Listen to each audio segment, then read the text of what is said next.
Hello and welcome to my YouTube channel.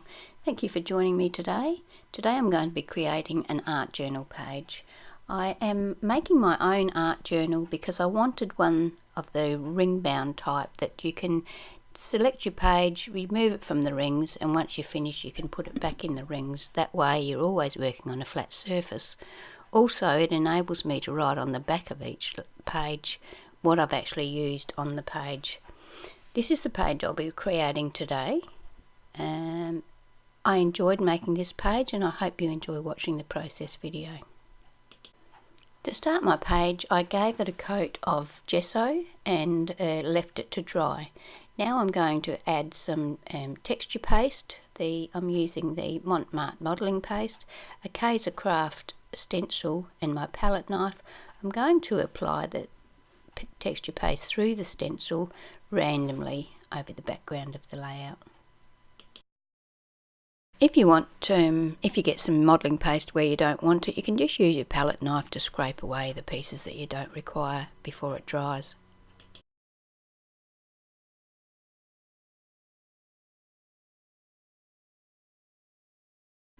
Now that my modelling paste is dry, I'm going to use an assortment of these powders to create my background. I've got some Colour Crush colours and some Colour Blast. The Colour Blast are a mica and the Colour Crush are a flat colour. I'm going to spray my background with water to start, and then I'm going to sprinkle the powders on top. I'm going to give my background a good liberal spraying with water, and then I'm going to use my palette knife to sprinkle some of the powder randomly over the page.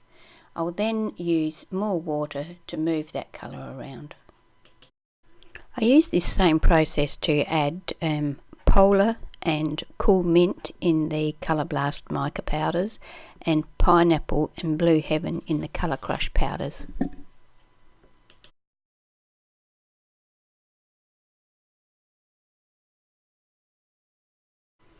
I wanted a stronger colour, so after I had dried the page off with my heat gun, I used a fine brush to add some more powder to the layout and more water to give it more colour.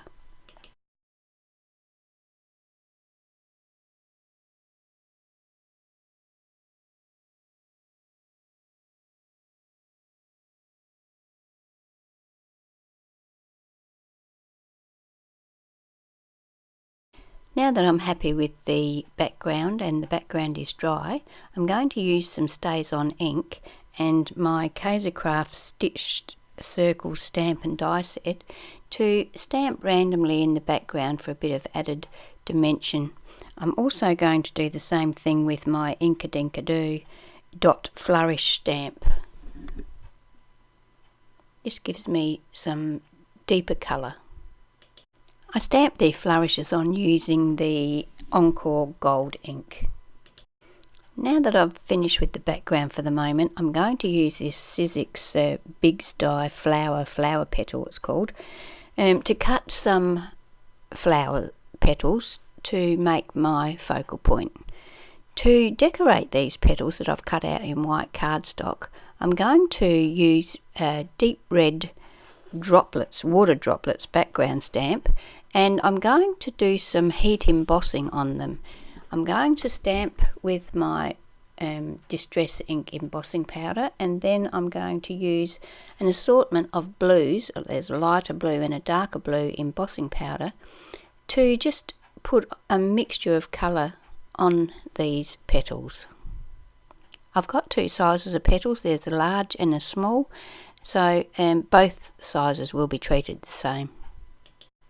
I was going to stick my petals onto my background using Express-It's clear gel glue, but I found that it didn't really stick very well, so I went back to using the matte gel medium. I was trying to stay away from that because I've found that with these watercolour type backgrounds, when you get them wet again, they move around and don't always stay as you want them to stay, so I was trying to avoid that. But I did end up using gel medium, and I think I got away with it. I used my scissors to trim off the petals that were overhanging the edge of the page. My flower some definition, I'm going to use this Artline 725 permanent marker. I'm going to give each petal a rough outline. It's not going to be perfect, it's just a bit of a sketchy line around each petal.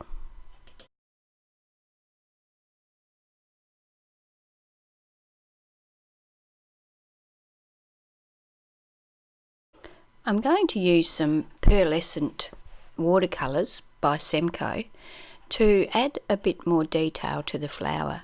These are pearlescent, and once they dry they have a lovely sheen to them. I use light blue first, and then I use a darker blue to give it a bit of shadowing.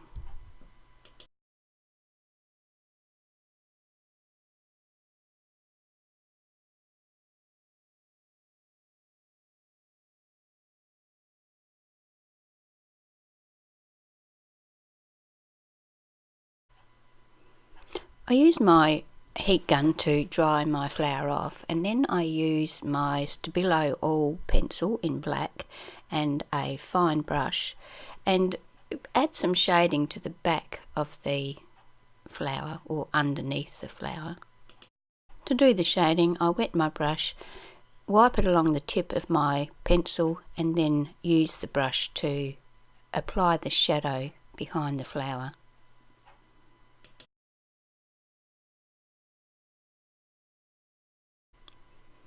I have a fine liner bottle that I've filled with black acrylic paint that I've watered down slightly, and I'm now going to use that to put a border around my page and also to go around the petals again, because they seem to have lost the definition that I wanted them to have. So the border is just a line that I've added some squiggly bits to, and the flower is just outlined with a single line.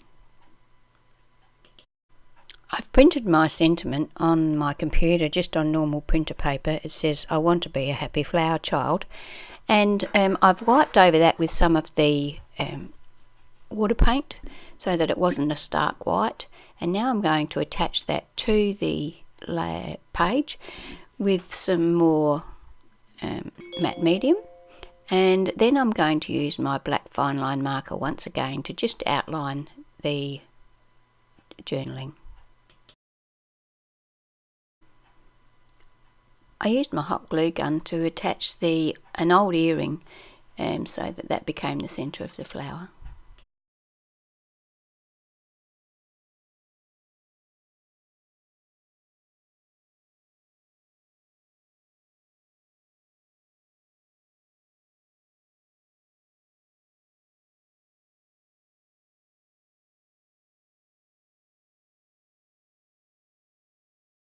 I wanted to add some white splatters to the background, so I'm using the Aida ink in white from 13 Arts, and I find that when I use this and my fan brush to make the splatters, it fades into the background, so I wasn't happy with that, so I got some white acrylic paint and watered that down and then used that to make the splatters.